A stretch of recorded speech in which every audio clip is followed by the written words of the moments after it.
Introduction to ANSYS Fluent, Lecture 6, Day 1 Review and Tips. The theme of the Day 1 lectures, which include lectures 1 through 5, has been to cover topics which include operations that you will have to do in every Fluent CFD analysis. This includes such things as defining material properties, defining boundary and cell zone conditions, running the simulation, and post-processing the results. There are many analyses that require additional inputs, like turbulence models or system rotation, and these will be the focus of the remaining lectures.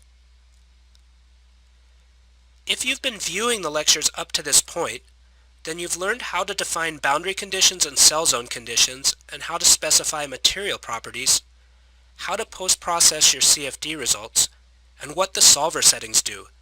And just as a reminder, the overall objective of the material that has been presented up to this point is to prepare you to be able to set up, run, and post-process your own CFD simulation. One of the things that we talked about is the different steps that are involved in performing a CFD analysis, and an important part of any analysis comes before you even open the CFD software.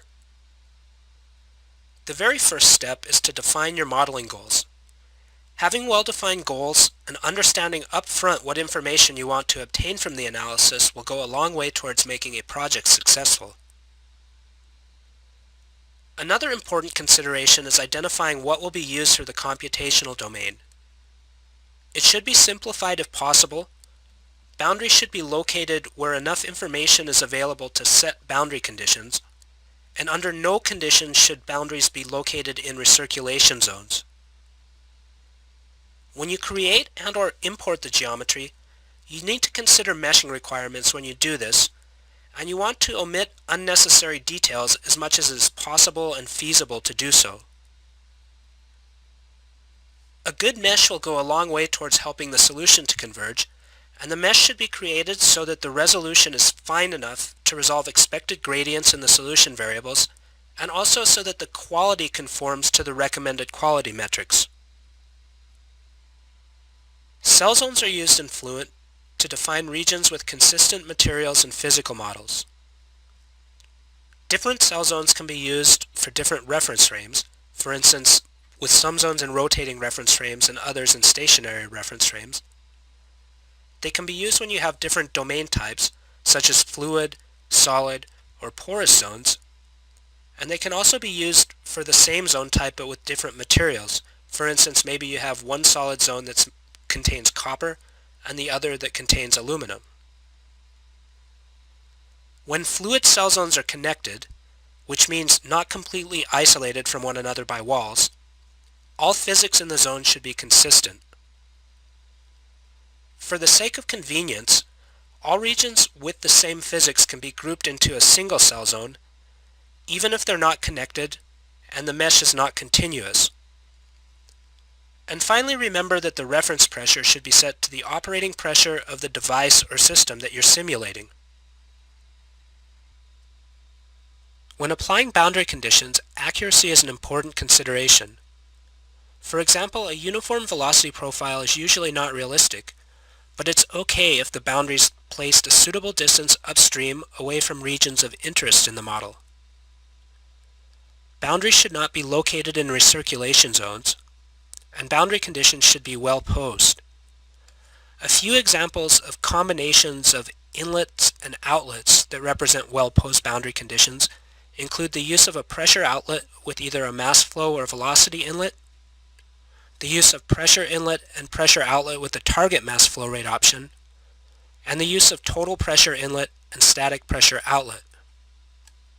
For the mass flow or velocity inlet scenario, the default behavior of Fluent is to apply a uniform inlet velocity profile, but profiles or user-defined functions can be used to specify non-uniform or time-dependent profiles. For the pressure boundaries with target mass flow rate, the total mass flow rate through the system is defined, but this allows the development of an inlet velocity profile. It's also possible to use a velocity inlet with negative velocity or with the direction vector pointing out of the domain to achieve the same effect. For total pressure inlet and static pressure outlet, again, an inlet velocity profile develops, but here what you've specified is the pressure difference between the inlet and the outlet, and then the mass flow rate through the system will be determined based on the pressure difference and losses in the domain. When you begin calculating the solution, a good initial guess will assist with solver stability during the first few iterations. The under-relaxation factors or Courant numbers are important solver controls. Smaller values usually result in a more stable solution but require more iterations. Larger values may require fewer iterations, but there is the risk that if the values are too large, the solver will fail and the solution will diverge. If you use the pseudo-transient option, then the timescale factor plays a similar role to that played by the under-relaxation factors or Courant numbers. When the solver finishes, there's a number of things that must be checked. Residual should be converged to at least 10 to the minus third, and energy should be converged to below 10 to the minus sixth. Energy and mass imbalances in the flux reports panel should be below 1%, and equally or perhaps even more importantly, monitor points for quantities of interest should have reached steady values. Results can be post-processed, both in Fluent and CFD Post. Both contain tools for flow field visualization and extraction of alphanumeric data like forces, heat transfer rates, average values, and so on. When using CFD Post, some of the highlights are its ability to automate post-processing through session files, state files, and report templates, to make use of expressions and user variables to extract engineering data, to compare solutions using the multi-file mode and the case comparison tools, and to save images in the 3D CFX viewer format, which allows you to provide management or your customers with a better understanding of the flow.